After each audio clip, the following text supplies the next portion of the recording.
The views and opinions expressed in this program are those of the guests and do not necessarily reflect the official policy or position of the hosts and creators of this program. This is the Pet Buzz. This is the Pet Buzz. Freshly collected with news, celebrity pet gossip, and the latest pet trends. The Pet Buzz gives you the latest 411 on everything pet related. Everything pet related. Hosted by pet trendologist Charlotte Reed and Dr. Michael Fleck. And here's the Dynamic Pet Duo.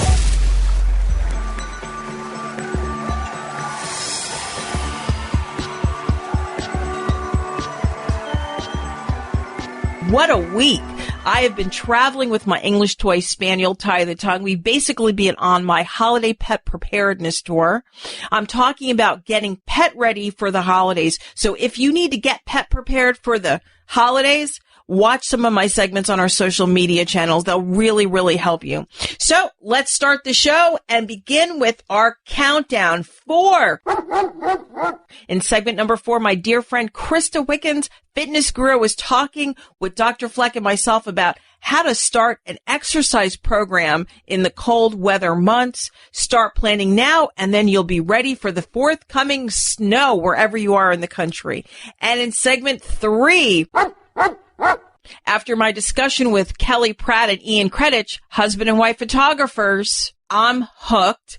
Their new book, Dancers and Dogs, will be on my Christmas gift list. You're going to love this book. And 2, this is where we get to dish about celebrities, including teams with cats and performers with snakes. And also in Flex Facts, I'm going to help you get ready for the holidays with some holiday preparedness tips.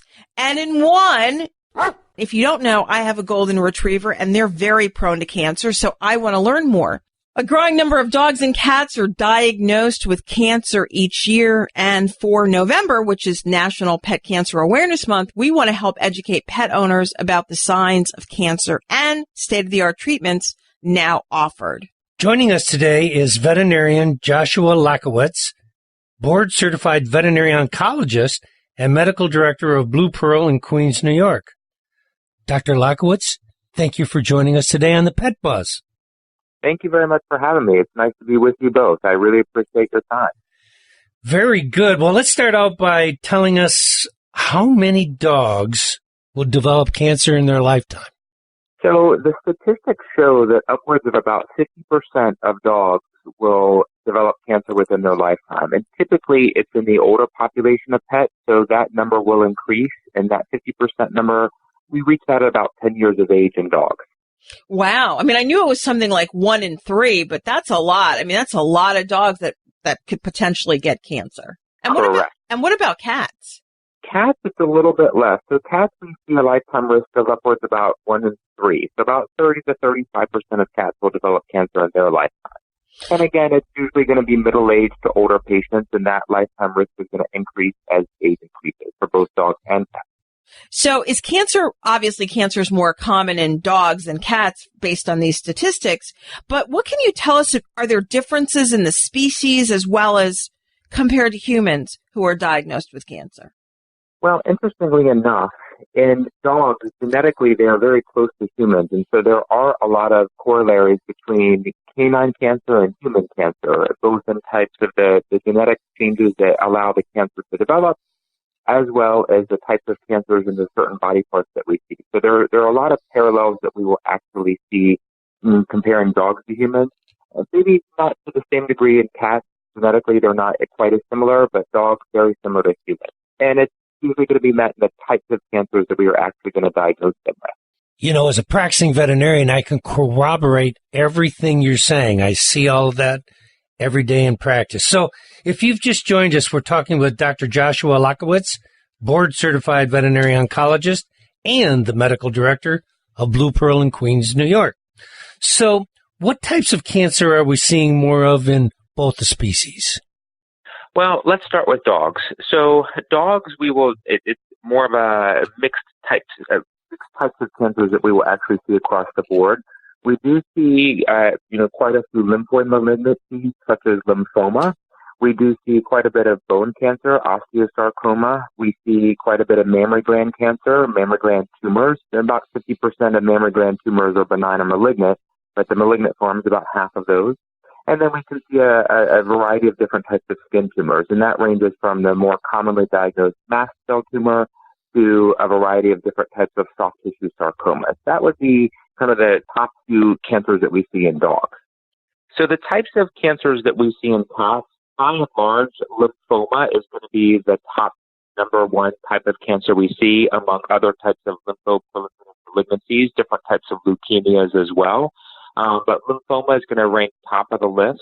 We also see quite a few mammary gland tumors in cats. Mammary carcinoma, which is the malignant form of mammary tumor, is going to be about 85% of the cases versus 15% being the benign forms of mammary tumors. And then we see other types of tumors such as oral squamous cell carcinoma that develops within the mouth. And then we also see various types of skin tumors, soft tissue sarcomas, and top of that list would be fibrosarcomas. And then with both dogs and cats, we can see a variety of internal tumors that will develop within their liver, within their bladder, every now and then within their kidneys, but more often within the gastrointestinal tract. And that goes back to a lot of the commonly diagnosed lymphomas that we see, more so in cats within the gastrointestinal tract compared to dogs. I'm like overwhelmed. It certainly is. November is Pet Cancer Awareness Month. Yeah, it really is. I mean, it's frightening, actually, based on the statistics that Dr. Joshua gave us. Absolutely. Versus what of all the cancers he's talking about right now. So what are some of the warning signs that we see with pets having cancer?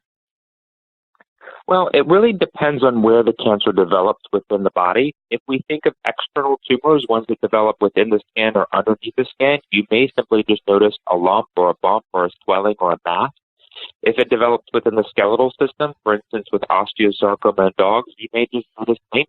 And it's important to think about that when you have an older dog that may become lame or start limping, because we might think, oh, it's just arthritis, it's an older patient. But it's also important if it's an acute onset or a very rapidly progressive different type of lameness and it's isolated to one leg, that we evaluate that, because it could indicate that there's a bone tumor. And then other types of symptoms will range from respiratory problems if cancer develops within the chest cavity or within the lungs. It can develop within the nasal cavity, resulting in nasal symptoms, sneezing, congestion, bloody noses, or it can develop as a form of gastrointestinal signs where it's vomiting, diarrhea, appetite loss, or weight loss. Or the urinary system, it can be changes in urination, it can be more frequent urination, or blood in the urine. And those are the specific symptoms that we will actually see. But other types of symptoms that may be more vague and nonspecific, that can include they're just not feeling well, they're more lethargic, they may be eating less or losing weight. And so any of those types of changes should prompt a visit to the veterinarian. Wow, so much great information. Okay, so we have about 30 seconds. I'm going to ask my last question. So, Dr. Joshua, what preventative measures can pet owners take to prevent cancer? I mean, I think you either get it or you don't, but you could, I think, try to prevent it, correct? Absolutely. Think of yourself. Maintain a healthy lifestyle. Maintain a healthy body weight. Make sure that the veterinarian is checking the pets routinely to evaluate for those changes that might be subtle and we can catch cancer early. Spay and neuter the pet at a proper age. And then decrease exposure to toxins and carcinogens. One of the easiest things we can prevent is smoking around our pets. Think about cats. They are groomers and they ingest everything, and those carcinogens from their fur are going to be transferred into their gastrointestinal tract. So maintaining a healthy lifestyle for your pet as well as yourself, good reputable diet, and just making sure you're monitoring for those signs and symptoms that we discussed. Wow. Dr. Lockowitz. Lots to think about. What insightful information you've just presented for us about pet cancer. And thank you so much for joining us today on the Pet Buzz. Well, thank you for having me. I really appreciate your time. You're doing all you do to help pets. Well, everyone, that was Dr. Joshua Lockowitz, board-certified veterinary oncologist and medical director of Blue Pearl in Queens, New York. You know, if you're in Queens, definitely go by and see him. He's a wealth of information. I mean, I'm going to do a little bit more research because I want to know more. So I'm glad we covered this topic, you know, for November as Pet Cancer Awareness Month. Well, next up, celebrity pet news and Flex Facts. You don't want to miss it.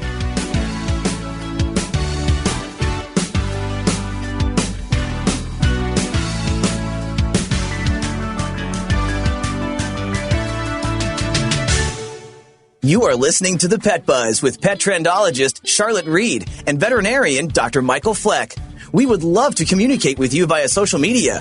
Use the Pet Buzz social media channels on Twitter and Facebook to make a comment or ask a question. Post a picture of your pet on Instagram and tell us about his or her unique personality. You can also write to us at team@thepetbuzz.com. For more information about our show, our guests, and buzzworthy freebies, visit us at thepetbuzz.com. Hey, my name is Rory Diamond. I am the CEO of Canines for Warriors. We are the nation's largest provider of service dogs for disabled American veterans, and we are asking everyone to support Puppies Assisting Wounded Service Persons Act, House Bill 3130. Absolutely critical to do this. It will require the VA to help organizations like Canines for Warriors serve our disabled veterans with incredible life-saving service dogs and to recover from post-traumatic stress. Please contact your member of Congress to support Puppies Assisting Wounded Service Persons Act, House Bill 3130. When your doctor recommended omega fatty acids as a daily supplement, he told you that they promoted better heart, brain, skin, joint, and immune system health. Well, doesn't it make sense for your pet to have the same health benefits? EpiPet Whole Fish Treat, an all-natural smoked fish supplement, is 100% bioavailable, bringing your pets the nutrients they need to keep them healthy and happy. We first heard about EpiPet at our local rescue shelter where our family adopted Lucy, a 10-year-old yellow lab. She was in tough shape, but we noticed within just a few days how soft and thick her coat was getting. She has more energy now, loves to chase her favorite tennis ball, and most importantly, how happy and healthy Lucy is now.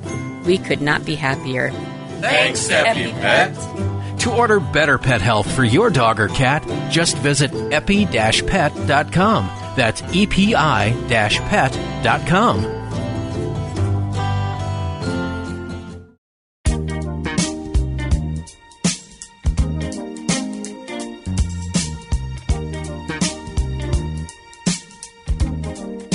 Thank you so much for joining us on the Pet Buzz this morning. The show is hosted by the dynamic pet duo.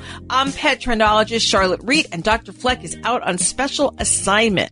Well, I gotta tell you, in my celebrity pet news, I just want to recognize that a star has been born. The Dallas Cowboys have a new member, and I talked about her last week. A black cat became an internet celebrity last week after the animal ran out onto the field, interrupting the game between the Cowboys and the New York Giants. Now the Cowboys are proud to add the feline football fan to its ranks. Tonight's hashtag Dallas Cowboys starters, wait for it, it's a tweet on Sunday from the team's account, which read, "The cat in the lineup for this week's game against the Minnesota Vikings." Okay, so the cat also had the blue Cowboy stars photoshopped in its pupils. You've seen that cat. You've seen it all over the news. While the cat brought the Cowboys good luck last week, things didn't go so well this time as the Vikings won 28-24. Well, last Monday, the black cat pawed all over the turf and kind of scored a touchdown before hurting off the field into the hearts of millions.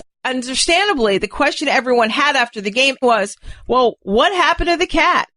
So here's a little bit more celebrity pet gossip. I'm dishing now. There's a reason that Dr. Fleck doesn't like snakes. After being attacked by a serpent on the set of a music video last Friday, artist Little Pump 19 shared a video from the shoot, which shows a handler passing the rapper, the snake, as he sits on a white staircase. Well, within seconds, the snake chomps down on Little Pump's hand, causing the rapper to toss the reptile and run away. At the same time, people in the set could be heard shrieking and screaming in horror. Little Pump then came back into the camera saying, "Look at my hand!"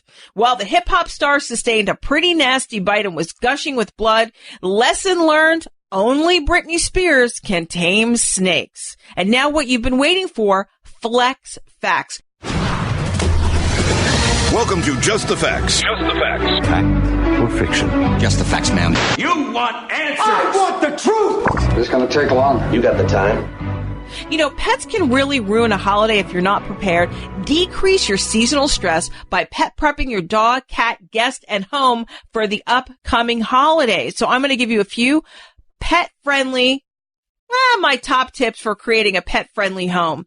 Okay, so whether your pet is wearing a costume, which could be a pilgrim costume or an Indian costume for Thanksgiving, or a bow tie or a football jersey, we always want him to look his best. And besides, if he's dressed up, it makes the holiday photographs a lot more funner. I know that's not a real word, but I just like to say it. Funner. Okay. So I feast on this. Thanksgiving is a time to give thanks for abundance and blessings that you've had this year.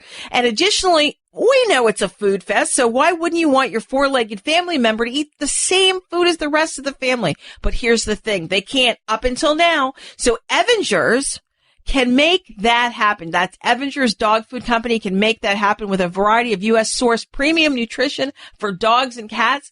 Evangers offers award-winning healthy and delicious options for your pet's holiday feast. So check this out. Dogs can enjoy a Thanksgiving meal of Evangers USA.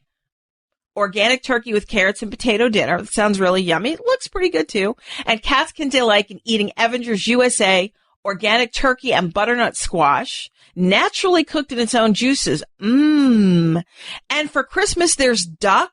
So you can either serve it as a single source protein or a holiday meal topper, or you can serve it as a holiday meal with the Evangers own duck and sweet potatoes. So check out EvangersDogFood.com. Okay. I always say water everywhere with so many helping hands in the kitchen. Don't be surprised if clumsy feet kick over a canine and feline water bowl. With brightly colored Le Bowls from Loving Pet Products, the foot action makes it almost impossible. So combining really good lookingness or beauty and durability, Le Bowls from Loving Pets provides strength of a heavy gauge stainless steel construction with gorgeous bacteria resistant and ceramic like interior with a subtle paw print, available in 4 sizes and 5 colors to complement any decor. Each Le Bowl has a skid-resistant rubber base to prevent noise and spills and conveniently dishwasher safe. I say go for the green, go for the purple, and go for the Merlot. Those are the brightest colors. So check out lovingpetproducts.com. Okay. So I want you guys to groom to soothe the beast and stop the itch. You know, a lot of times people don't realize that fall weather brings allergies, whether the outdoor pollen is affecting your pet, your dog or cat, or inside debris blowing from a recently turned on furnace can also cause your pet to itch. Unlike humans, pet allergies manifest with itchy skin versus runny nose and watery eyes. So to provide relief, check out CBD Living Pet Shampoo. It's specially formulated with calming CBD, omega-3 fatty acids, and plant extracts that help exfoliate the skin while providing a bright and radiant coat. The benefits of these rich nutrients will stay on your pet's skin longer due to the proprietary nano skin delivery system. CBD Living Pets Conditioner is also formulated with calming CBD, essential oils, and proteins that help hydrate and moisturize your pet's skin while providing skin repair and protection against sun damage. Your pet's coat will stay soft and lustrous until the next bath due to their proprietary nano skin delivery system. I like CBD Living Pet products because they really are concerned with how your pet absorbs their CBD. So I want you to check out CBDLivingPet.com. Okay, so let's talk behavior busters.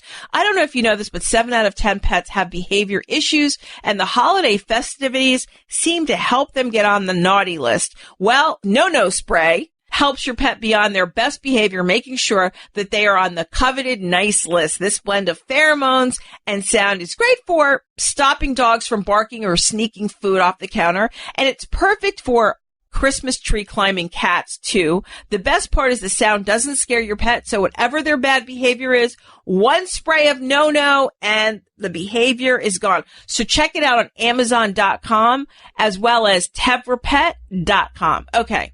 So here's a little decoration with canine style. Okay, so between the parade and the football games, be sure to tune into the National Dog Show. You guys, I don't know if you know this, but next week I'm going to be talking with John O'Hurley about the dog show, which is presented by Prina. So cheer on your favorite breeds with a dog-themed pillows. You know, pillows are a great way to like freshen up your house. So for Thanksgiving, we have our favorite, everyone has a favorite breed. We have a favorite breed pillow on the couch. Unfortunately, English toy spaniels don't have their own breed pillow, so I had one made. Or, you know, or somebody's actually even given me a Cavalier pillow. It's not the same as an English toy, but close enough. Okay, So here are a few more holiday tips that I want you guys to know. So the holidays are such a busy time, so it's a great idea to stock up on essentials such as food, litter, and pee pads. With animals, it's really a must to have air filters and other odor control products, especially if you're going to be entertaining. And be sure to tell all of your guests before and upon their arrival that you have pets, and this will help allergy sufferers take more medication if they decide to come to your home. And make sure people are really careful about opening and closing doors. That's really key on the holidays because so many people are coming and going. You don't want your pet to become a door dasher. That goes for dogs and cats. You also want to schedule appointments for pet professionals like groomers, pet sitters, and veterinarians as soon as possible to accommodate all holiday travel plans. And then, of course, with all the holiday hubbub, make sure pets get scheduled exercise, and that could mean even hiring a pet sitter, as well as an escape retreat in a quiet room with food and water bowls. This way, when they're tired of the holiday hubbub, they can just go to their own little private little base of operation. Okay, so more of the Pet Buzz very soon. Bet you can't wait for my I Likey of the week. I'm talking about a lot of interesting dog photography up at a buzzworthy moment. My name is Mike Ruiz, and I was born and raised in Montreal, Canada, and now I live in New Jersey. The thing that made me fall in love with Oliver was the very first time I met him. He was being fostered by a friend of mine whom I was visiting. I opened the door to my friend's house, and Oliver came running up to me, sat at my feet, and looked up at me with the most beautiful, big, brown, soulful eyes. And within 24 hours, I had filled out all the paperwork, and Oliver was my son. I've experienced a lot of discrimination with Oliver. We would walk down the street and people would literally cross the street. When they would see us coming, they saw like a menacing pit bull type dog. I just found it so baffling because Oliver was the sweetest, gentlest creature that I've ever met in my entire life. Sadly, I lost Oliver in August of 2018. I wanted to commemorate him in a way that was very meaningful, so I got this tattoo of him. It's just such an amazing thing. Knowing that I carry him in my heart, I now carry him on my arm. My name is Mike Ruiz, and Oliver and I are individuals.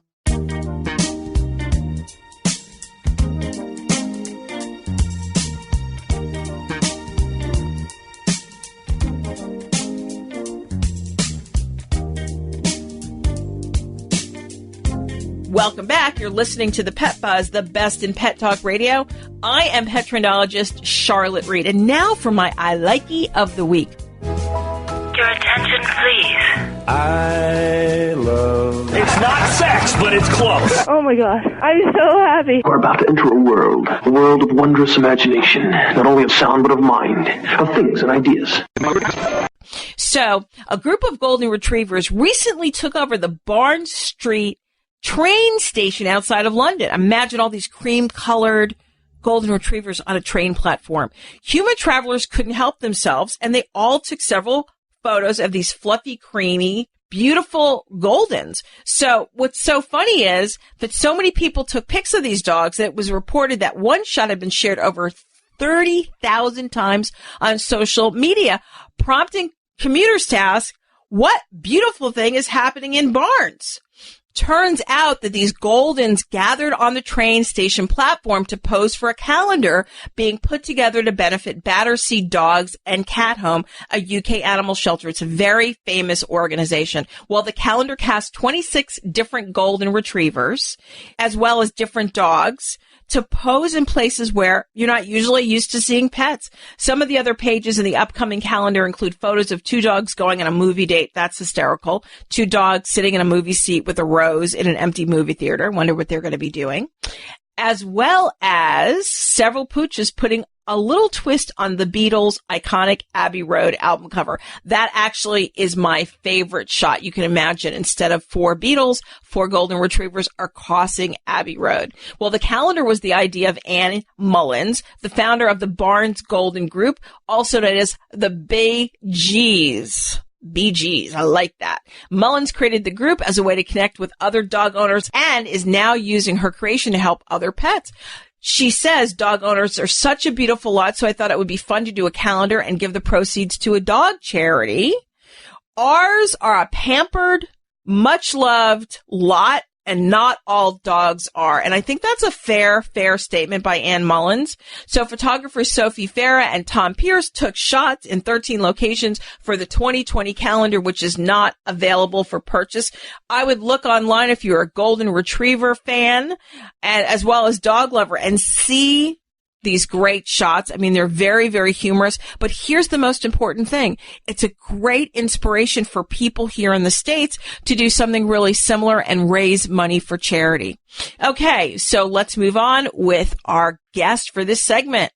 So just like with the golden retrievers, you know that in the end, it's all about making people smile. And this new book that we're going to talk about next, Dancers and Dogs, made me smile so much, and really a lot more than that. And that's why I wanted to share it with you. So joining us today are Kelly Pratt and Ian Creeditch, a husband and wife team who work with the St. Louis Ballet. Their photography, which is amazing, has appeared in the New York Times, the Wall Street Journal, the London Evening Standard, National Geographic, Viajes, Marie Claire, and People magazine, and actually more. So today we're going to talk about your wonderful book, Dancers with Dogs. I have to tell you, I love it. I love it, love it, love it. I want to buy like 100 and give it out for Christmas. So, first question is, whose idea was it to create this book? I guess the project in general was probably my idea to start. Basically, we wanted to create something different within the dance photography world. A lot of dance photography is very moody, sometimes dark, and we wanted to try to do something maybe a little more light, a little more uplifting, and we thought it would be really fun to try and see what adding dogs to the mix would be like. So, I mean, the book's totally amazing for a variety of reasons. I mean, the shots are absolutely, positively fantastic. So let's start out with you telling us a little bit about the dancers, the dogs, and the cities in which you shot at. Ian, so why don't you start out? So originally we started in St. Louis, where we're based here, and we just kind of tried out with some of the dancers from the St. Louis Ballet, and we had good success with that. So then we kind of just started to branch out, and we ended up going to New York and shooting with some American Ballet Theater dancers, which was pretty amazing. So yeah, it just kind of went from there. And the dogs, where did the dogs come from? The dogs come from varied places. So some of the dancers work with their own dogs, and then some of the dogs we actually put out casting for. We put on our Facebook page, we're looking for dogs in a certain city, and we have qualifications for those dogs because the project is not for every dog. So we're really looking for dogs that are very confident and are going to be comfortable with being in the studio. One of the things that's amazing about this book is that when you look at every single page, you see this. I mean, ballet, people think it's stodgy and dated. It's not. You see on the pages the fluidity of the dogs and the dancers have this unusual, quiet relationship, and you feel like every single photo is a private moment where there is a dancer in this beautiful position. I wish I knew what all the positions are. And there are pictures of dogs jumping like 4 feet off the ground, and the dancers posed with her hand looking at the dog. I mean, it's just this private moment that just brings a smile to your face. I mean, it's just an unbelievable book. And it's one of these rare instruments that allow you to understand what dogs can do. Not only the joy and the happiness that they bring us, but the athleticism of the two together. And I think that's what's so incredibly touching about this book. That intimate shot of the two together is just unbelievable. I mean, it touches you. I mean, it makes you smile, but you're like, every picture is like, wow, every picture is better than the next. How's that? How did I describe it? Yes, of course. Thank you. That's so sweet. Yeah. I mean, we're just trying to go for that connection while still showing, like you said, the athleticism of the dancers and, just them being able to connect to each other. And that's the biggest thing. Yeah, one of the things that you said, like, you don't know the ballet positions and you wish you did. One of the things we included in the book was a Ballet 101 page, which actually kind of like is an index of the different positions. So that's really helpful. I think we have a lot of people who are just pet lovers and don't really know anything about ballet. They can actually learn something from the book. Yeah, I mean, it's, and probably when I just had, I live here in Sarasota. We have a really great ballet here. I just went to go see a ballet, and it was choreographed by Riccardo Graziano, and it was just phenomenal. And it's actually been with me every day. It's been with me for the last week. I've been thinking about it. So as I went through the PDF of the book, I was just like, wow, imagine if a dog was in that act or in this ballet that right. So, I mean, I have to tell you, it's, I truly believe it's one of the best books of the year, and you're going to love it if you're going to buy it. So when's the book available? How much does it cost, and where can I buy it? So the book is right now available for pre-order. It will come out on November 19th. It is available for pre-order right now on dancersanddogs.com. When it comes out, it will also be available on Amazon, and it is $49.95. The book also has a charitable component. Talk to me about your charity of choice. Well, we've chosen to give proceeds from the book to Stray Rescue of St. Louis, who are friends of ours. We've worked with them several times on our Mutt Cracker initiative, which basically what that is we pair ourselves with the St. Louis Ballet and Stray Rescue of St. Louis to try and bring awareness to rescue dogs and try to get some dogs adopted. Fantastic. Well, everyone, you are going to just love this book. Like I said, it's one of the best books of the year. Thank you, Kelly. Thank you, Ian. To learn more about the book, Dancers with Dogs, go to the site dancersanddogs.com or visit prattandkrittich.com. So up next, we're talking about a dog ringing a Ring doorbell. Is this the new training trick? Let's discuss. Up next.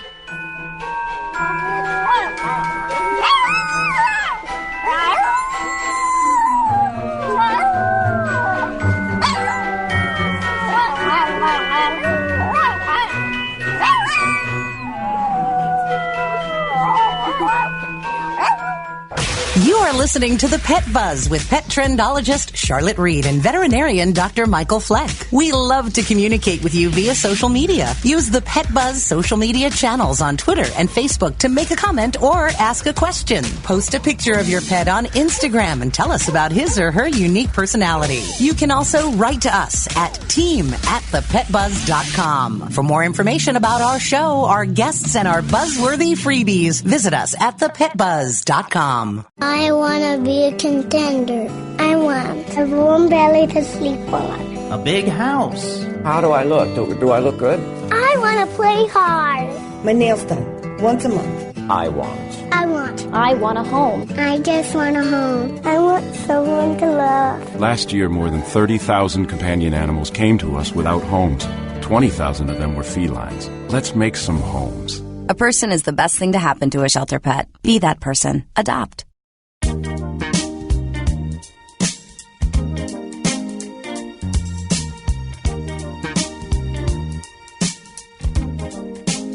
I'm pet trendologist Charlotte Reed.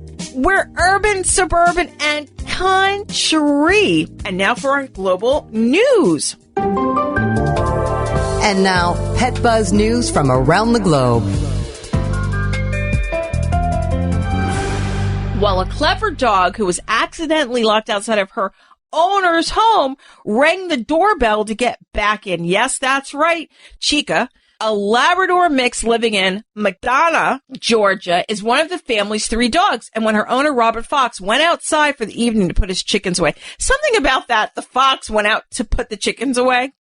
Well, anyway, you guys got it. Chica snuck right out of the house. Well, Robert figured Chica was sleeping in his son's room, where she usually is, and Robert's son just assumed that Chica must be at his dad's room. Well, wrong. Hours passed, and the pooch was left out to figure a solution how to get back in the house. So what did she do? She rang the owner's Ring doorbell at 2:18 a.m. in the morning. So Mr. Fox, Angelina Fox, and their son Gavin Cooper had been asleep all this time, But on the sound of the doorbell, Mr. Fox woke up and went to investigate. He was surprised to see that their beloved pet, or one of their 3 beloved pets, was on the front porch and eventually let the dog in after realizing his mistake. Well, anyway, footage captured from the family's doorbell cam shows the Labrador mix Chica trying to get her owner's attention by ringing the doorbell twice. Not once, she rang it twice. The video begins with the dog's head popping up from the bottom. She then uses her snout to push the buzzer and the doorbell can be heard chiming. Gotta love this because, I posted the video for you guys to see Chica in action. So I'm just curious. Does this mean that every dog owner is going to train their dog to use the Ring doorbell? Because I got to tell you, mine are so small, I don't even know if they could reach. And I think Hannah and BJ, who are our bigger dogs, probably might like hanging out on the porch for a few hours. Well, anyway, so let's move on with Dr. Fleck and our next guest. Cold weather can limit the time that pet parents and their dogs spend outdoors, but your dog still needs exercise and stimulation to relax and burn off energy. Never fear, you can still exercise your pets during the coldest and iciest months, but it's always a good idea to set a plan now. Joining us today is Krista Wickens, canine fitness expert and owner of PetZen Products. Krista, thanks again for joining us on the Pet Buzz today. Thank you. I'm excited to be here. So why is it important to come up with alternative plans for exercise and stimulation for our pets during the colder weather months? Great question, Dr. Fleck. Motivation for us on the two-legged sort seems to take a hit as the days get shorter and the weather colder to get outside and exercise. But we have to remember that we're in control of our pets and their exercise habits. And the benefits of exercise that include improved behavior and overall health benefits like weight loss, improved cardiovascular and strength are very important to our dogs. So being able to plan for those months to come and create solutions instead of excuses is a big part of our being a pet parent and taking care of our pets in the best way possible. Wow, I like that, creating solutions, especially in the colder winter months when you're not going to want to go outside as much. Walking our dogs is a major form of exercise, and as much as our dogs love walking and exploring, why do we really need to be careful during the cold winter months when we're outside? Yeah, the winter time brings on the weather with the ice. We're putting chemicals down on the streets to get rid of the ice. It changes our trail habits. So maybe we can go to the park usually in the summertime, but now it's, we have to change those routes that become shorter. Dogs that don't have as much fur covering their bodies, they're used to being inside. When that cold weather hits, it's easy for them to get uncomfortable as well, and it tightens their muscles up. So, we have to think through the conditions that we're going to experience when we go outside. So, paying attention to the weather, paying attention to the time of day. As our days get shorter, people can't see you as well outside at night. And so finding a way to get them their walking exercise indoor on maybe a treadmill or doing hide and seek exercises throughout the house, stair exercises is always a good alternative to keeping them going and moving through the winter months. And I'm sure Dr. Fleck would agree with me. Hypothermia is a condition. Right, Dr. Fleck, of staying terrible outside. Condition. Yeah, of staying outside too long. Yeah, but what about those canine gyms? What can we expect from them in terms of working out our dogs? I mean, is that a good idea? Yeah. Yeah, so we've seen quite a few of them pop on the scene in the last couple of years.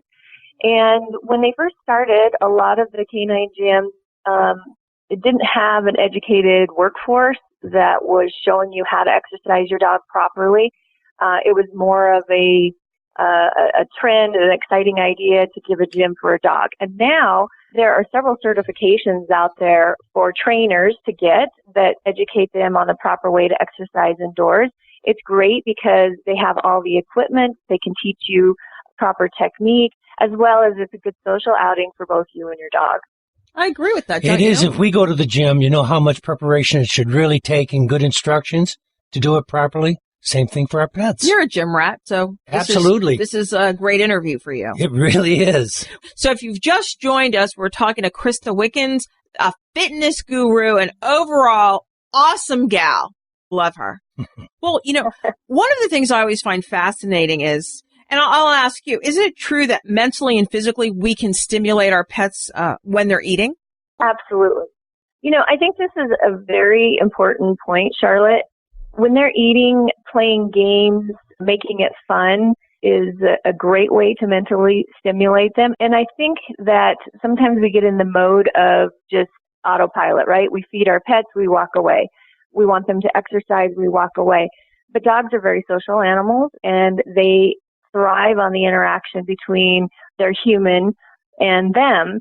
And so when we engage with them in feeding games, even in exercise, it stimulates their brain and also helps to make them more tired at the end of the day than just physical exercise alone. So the combination of that mental exercise of playing feeding games with them, as well as the exercise and engagement on a walk, is very important to their overall health.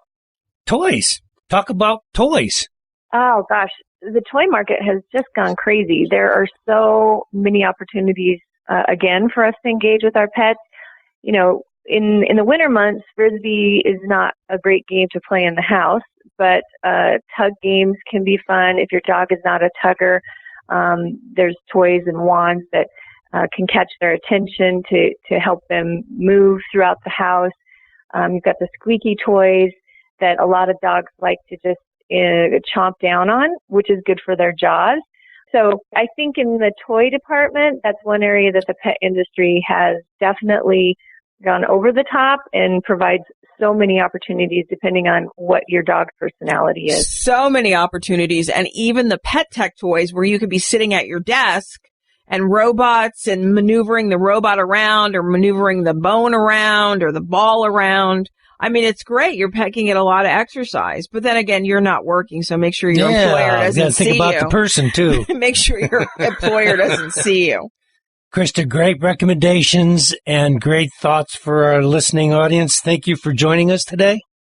Yeah, Thank you. I'm sitting here and I'm wearing my doggy pajamas that are covered with millions and millions of dogs like poodles and Great Danes and boxers and chihuahuas. And I'm thinking, it is a great time of the year to interact with other dogs and to go to activities and to outings with your pets, because pets really do need that stimulation. And thank goodness we always have Krista. Mm-hmm. Well, thank you very much. It's always been a pleasure working with both of you, Dr. Fleck and Charlotte. You both have been such a mainstay in the pet industry, and information for your listeners is such a great, important part of pet ownership. Thank you. Thank you. Well, I'm going to give Krista luck, but I'm going to give her big hugs too. Okay. So, and if you want some more information for the next few months about exercise and pets, check out dogtread.com. Did you hear that? It's always too soon to wrap the show, but before we go, we want to give you a preview of next week's show. Next week, we're talking about Thanksgiving. Okay, it's a little early, but it gives you time to take the advice and totally time to prepare. So on this show, I want to give special thanks to Joshua Lakowitz, Kelly Pratt, Ian Creeditch, and Krista Wiggins. And of course, we must thank our sponsors, the Animal Medical Center of Bradenton and EpiPet, making better skin, coat, and ear care products for healthier pets everywhere. Now, if you have a question, write to us, team@thepetbuzz.com. We'll cover it on next week's show. And if you've missed any portion of this show, visit our social media channels as well as your favorite streaming channels and listen to the linked podcast on Monday morning. So remember, and this is most important, remember, we're here each week to help you take better care of your pets. Peace out and pet love. Goodbye. Thank you for listening to this episode of The Pet Buzz. The Pet Buzz is hosted by the dynamic pet duo, pet trendologist Charlotte Reed and Dr. Michael Fleck. Tune in each week for the latest 411 on everything pet related. Visit our website at www.thepetbuzz.com. Learn more about us, the show, and our guests. My name is Michelle Schaefer. I'm the mom of 3 boys, and I'm from Haddonfield and North Wildwood, New Jersey. I met Aladdin through my work with Lilo's Promise Animal Rescue, and I foster the emaciated dogs that come into our program. Aladdin came to us. He had been dumped at the side of the road. He weighed about 18 pounds. He had broken bones, other wounds, and he was missing 12 teeth. He was the worst abuse case I had ever seen. The most moving experience that I've had while working with Aladdin were when we were first responders at the Pulse nightclub shooting in Orlando, Florida, and Aladdin usually works off leash. He was on leash that night, and he led me over to a very specific person, and here that man had been in the nightclub the night of the shootings. He and Aladdin shared a very special moment that really made me cry. Aladdin has changed the way I see the world in a million different ways. The main thing is to treat people with kindness and compassion. My name is Michelle Schaefer, and Aladdin and I are individuals.